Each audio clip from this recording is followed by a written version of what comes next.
Do que você tá falando exatamente? É que eu li que um menino e uma menina podem criar uma nova vida através de um ato no qual eles precisam juntar os corpos. Por mais que muitos tentam negar a diferença entre o homem e a mulher, e eles, por essas diferenças, os compõem.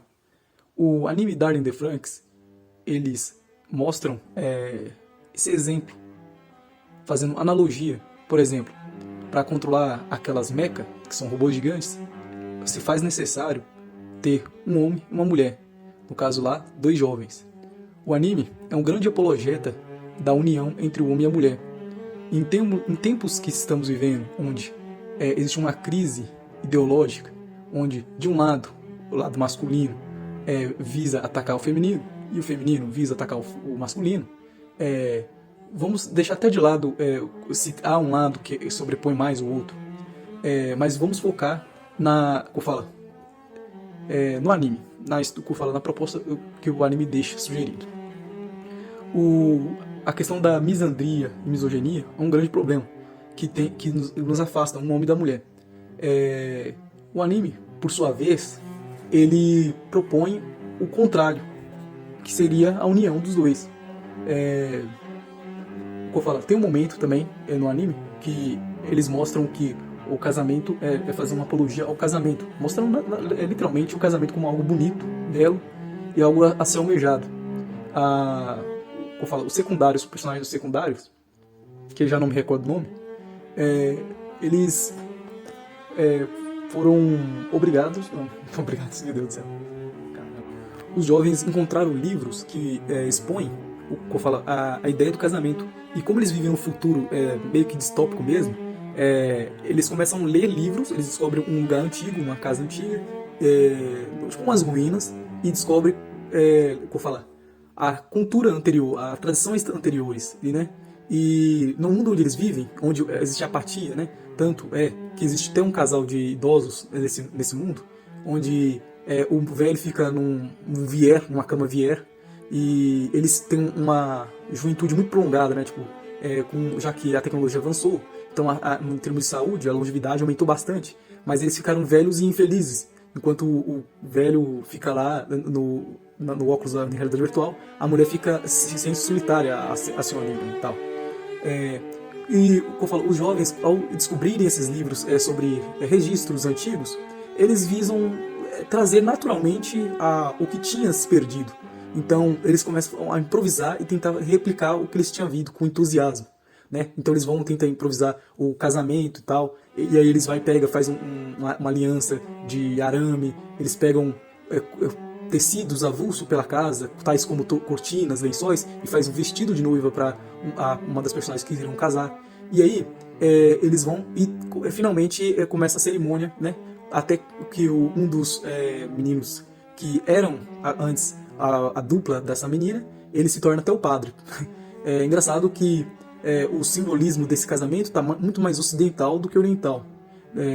Não sei se no Oriente tem padre dessa forma exatamente igual ao nosso. Tipo, tem lá os trem lá de padre e tal, mas a tradição de casamento deles é mais diferente, com kimono, essas coisas. E o casamento do anime é um casamento com vestido branco e tal, então remetendo muito mais ao casamento ocidental do que o oriental propriamente dito. E o que acontece? Isso é uma curiosidade, né? O que acontece?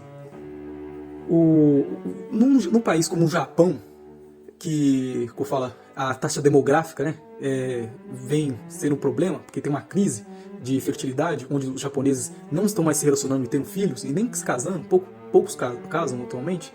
É um anime assim, que eu acredito que deveria se tornar uma tendência, até mesmo no lugar do Isekai, que é um gênero que faz com que os jovens protagonistas entram no mundo de fantasia e formam um harém de mulheres e vão se aventurar, não sei o quê. E isso é um problema, porque é um anime de fuga. O Isekai é um anime de fuga. E eu acredito que a tendência que poderia colocar no lugar dele seria animes assim que tentam resgatar coisas boas, né? Valores bons, como o casamento, como a união entre o homem e a mulher, mesmo pelas suas diferenças, enfim. E esse problema dessa crise demográfica vem afetando agora não mais só o Japão. Antes era só o Japão, agora é o mundo todo. Agora, de fato, faz assim, no mundo todo o casamento cada vez menor. E realmente é um problema, né? O que eu falo, tem a questão da hipergamia. Os japoneses não, geralmente custam casar porque as japonesas querem um japonês que já tem bem avançado na profissão e tal, na carreira e tal.